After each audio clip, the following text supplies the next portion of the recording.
بسم اللہ الرحمن الرحیم۔ مولا کائنات امیر المومنین علیہ السلام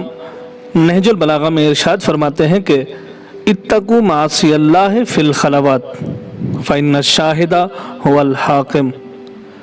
کہ تنہائی میں بھی خداوند متعال کی نافرمانی سے ڈرو کہ جو دیکھنے والا ہے وہی فیصلہ کرنے والا ہے، کیونکہ جب یہ طے ہے کہ روز قیامت فیصلہ کرنے والا اور عذاب دینے والا پروردگار ہے تو مخلوقات کی نگاہوں سے چھپ کر گناہ کرنے کا فائدہ ہی کیا ہے؟ فائدہ تو اسی وقت ہو سکتا ہے کہ جب خالق کی نگاہ سے چھپ سکے یا فیصلہ مالک کے علاوہ کسی اور کے اختیار میں ہو کہ جس کا کوئی امکان موجود نہیں ہے۔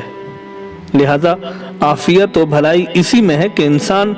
ہر حال میں گناہ سے پرہیز کرے اور علل اعلان یا خفیہ طریقے سے گناہوں کا ارادہ نہ کرے۔ اسی طرح روایت میں ہے کہ پروردگار سن رسیدہ یعنی بوڑھے افراد کو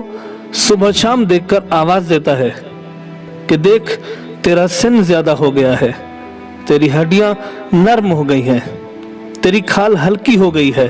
اور تیری موت قریب آ گئی ہے،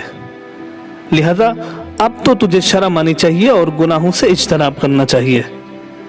کیونکہ تجھے جلد ہی میرے پاس پلٹنا ہے، میرے پاس واپس آنا ہے۔ اس لیے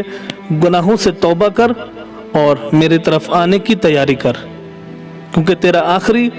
اور اصل مقام وہی ہے۔